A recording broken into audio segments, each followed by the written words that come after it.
Hello again, everybody. I'm Roger Hoover. Glad to welcome you back to the Crimson Tide Sports Network. And it's this time of the week we always love because we get to open up the Crimson Tide vault and look back to the past great wins in Crimson Tide football history. And it's presented by the Bryant Museum. Make sure you check them out on campus here at the University of Alabama. This has always been a really streaky rivalry between Alabama and Tennessee. And back in 2002, it was the Crimson Tide able to snap a streak against Tennessee. And the starting quarterback that day joins me now over the phone, Tyler Watts. And Tyler, roll Tide. It's time once again for the third Saturday in October, even though this year it's the fourth Saturday in October, but that's just kind of how this year is going, right? Hey, roll Tide, buddy. Look, at the beginning, a couple months ago, we wouldn't have cared if we played this thing in January, as long as we got these games in.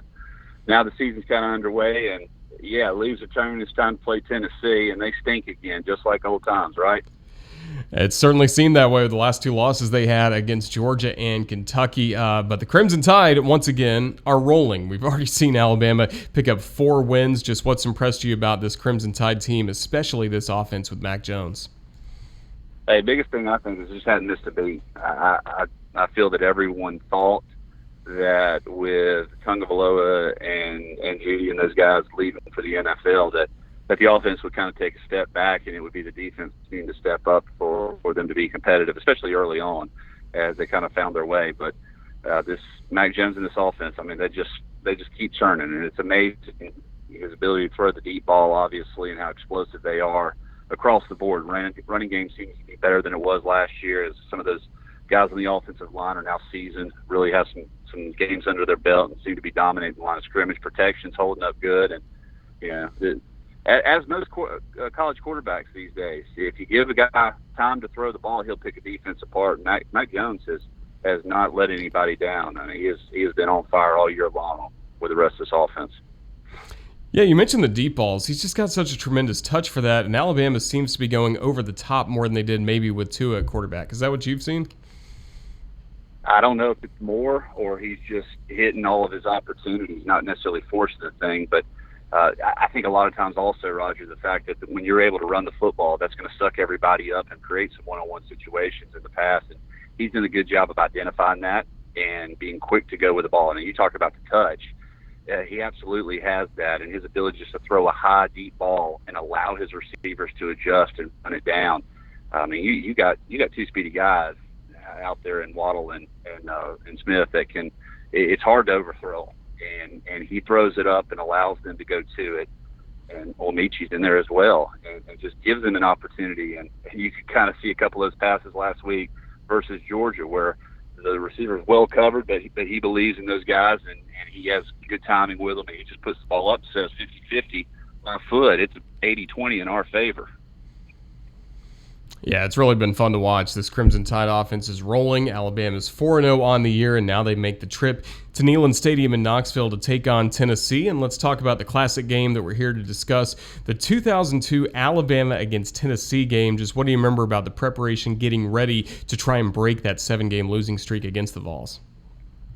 Well, kind of like most young listeners listening to this interview who weren't born when I was playing football, way back then, Tennessee was really competitive, and they were a dominant program, not only in the conference but nationally. It just come off of the national championship win in 1998, and we're still a dominant force over there in the SEC East, them in Florida. So we had lost 7 straight, and you think about it, that's 2 or 3 senior classes that had never beaten Tennessee, and it was a big deal to us back then. And so just in preparation for that game, to build up for it, like always, we were anticipating it. We thought that we had a good football team. But in a year or 2 prior to that, we thought we had good enough teams to beat them and got run out of the stadium. So it was an exciting week of football in preparation for us. And I remember Jarrett Johnson and some of the other guys on the team just standing up saying, don't overhype this game. Let's don't build it up bigger than what it is. Just do your job. And if we get everybody doing the job, then we'll have success. And defense really got us going early in that game with a scoop and score by Gerald Dixon, and that kind of set the tone for the rest of the night as we kind of walked Tennessee for the first time in 7 years out of the stadium. Yeah, Alabama never trailed in that ball game. You mentioned the scoop and score. And then on offense, especially with you running the option, it seemed like when you guys needed to gain some yards, Antonio Beard had a great game, Shad Williams, just everything was clicking for that Tide offense, really controlling the game, it seemed like. Well, it was kind of hit or miss there for a while. We struggled early on, but we were able to punch in a score, I think, and kind of took control there in the second half. That's how football was played back then. It was a field position game, a lot of punts, a lot of conservative play calling. We didn't complete 80% of our passes, but we pushed the ball down the field, and it took us a while, but we leaned on them, and then eventually made our way up front with the offensive line really controlling things, wore them down, and pretty much had the place empty at the start of the fourth quarter. Certainly a good feeling to have, and there are a couple plays that you had that I want to talk about. First of all, what happened on the sack where Wesley Britt essentially sacked you in the red zone? Oh, come on now. I remember no such thing. Oh, okay. That was one of the interesting highlights I saw when I rewatched some of the highlights earlier this afternoon. Over time, and I think this is God's way of taking care of us, we have the ability to forget the negative and the bad things that happen in your life and just focus on the positive. Running sprints and nearly wanting to throw up and all those things, getting decapitated in ball games, getting sacked by offensive linemen. I've forgotten all those things. I just remember the fun, good times. Well, let's talk about the other big moment that you had in that ball game besides that play with Wesley Britt. You're able to take it on the option, run to the end zone for the touchdown that really seemed to break Tennessee's back in that ball game, and that put Alabama up at that point 23-7 with the extra point, 24-7. Just what do you remember about that play? And we can still see the image of your big smile right as you go into the end zone. But is it in your living room? That's all I want to know, Roger. I'm trying to buy one. They're like $500 on eBay for that Daniel Moore print. Hey, growing up here, there's a couple things I think every kid dreams of, and that's being remembered for a play that you made versus Tennessee or one that you made versus Auburn.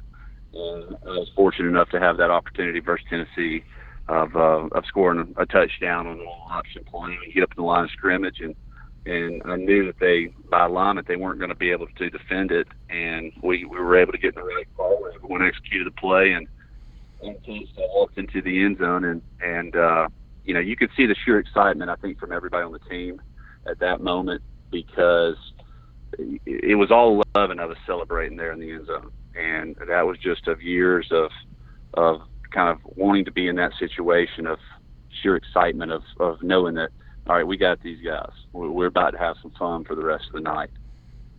And you certainly did, as Alabama picked up the 34-14 win. Take us into that locker room, because you mentioned there have been all these emotions, the 7-game losing streak to Tennessee, and for the first time since 1994, Alabama players are able to smoke cigars and celebrate a win against the Vols. What can you tell us about the scene that was in that locker room? Hey, it was like a Metallica concert with pyrotechnics going off and everything, smoke everywhere, place going nuts, and it was just a shame. All of us were so fired up, and that high, that adrenaline rush that you get. And unfortunately, it was a 6 o'clock kickoff, and by the time we got loaded up back on the plane, ready to go celebrate with everybody back in Tuscaloosa, everybody was in bed. And we got brought back down to reality real quick, and then Sunday you start all over again. But I tell you, that locker room was super excited with the amount of pictures. Was what I remember of everyone taking with one another, and different guys trying to put in, memorialize that moment, something that they could take with them forever. And I guarantee you there's probably very few people that were on that football team that don't have a picture from that locker room, either in their house or in their office at work. Yeah, it certainly is special. And for you, that was your last year wearing the Crimson Tide uniform. Is that one of your favorite memories or favorite parts of your legacy as an Alabama quarterback, that you were part of a team that was able to snap that streak?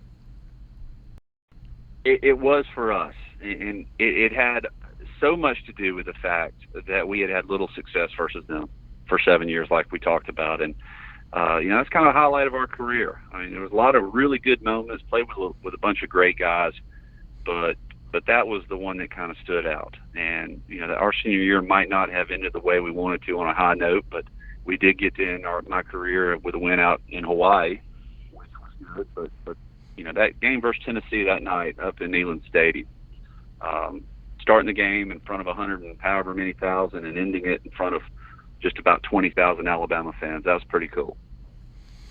Certainly was. And then the Crimson Tide, speaking of streaks, so you snapped the streak that night in 02, and then fast forward 5 years later, it was the beginning of a what is now 13-game winning streak for Alabama against Tennessee. And all throughout the Saban era, we've seen some tight ball games, but Alabama wins. We've seen some blowouts as well. And we've also seen Coach Saban really have respect for this rivalry. There's still the cigars after the ball game in the locker room. Are you proud that he has still made a point to make sure these players know how important the Tennessee game is for this fan base? You know, I think wherever you've been, he's done a good job of keeping the ongoing traditions, things that he doesn't know a whole lot about. And I remember asking him several years ago on Hey Coach about, you know, you've been at Michigan State, you've been at LSU, you've got Michigan State, Michigan, LSU has Arkansas, maybe Ole Miss, but that's not really a rivalry. Their rivals kind of rotate between us and Auburn.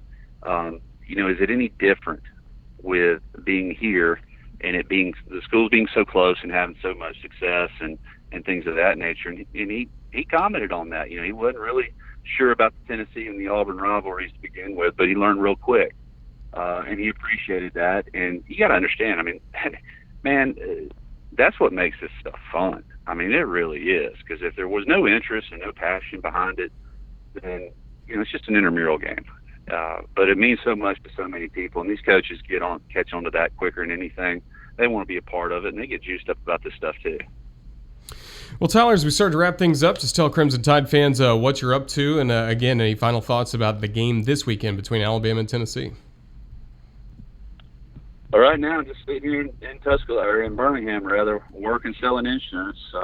Excited, hopefully, about coming back on board with y'all next year and being a part of the post-game party that we always have enjoyed, fielding calls and things of that nature. But right now, just raising kids. And as far as this game goes, it's the thing about it is you never know. And I remember you referenced that first year with Saban in 2007. We get 4 players suspended the day of the game for textbooks. And we're an underdog, and we go out there and blow Phil Fulmer and that crew off the field. So while everything looks to be steering in our direction, you just never know with this game. Things seem to be falling apart up there, but if you're not prepared to play, everybody's got good enough players to beat you. And we've seen that sparingly, but a few times over the last 10 years within this rivalry, and this weekend will be no exception. Well, we're looking forward to it. And Tyler, just thank you for joining us and giving your memories of the 2002 win against the Volunteers, and we do look forward to catching up with you more down the road here on the Crimson Tide Sports Network. But just thanks again for your time. Thanks, Roger. All right, Roll Tide to Tyler Watts. Thank you for watching. This has been the Crimson Tide Sports Network.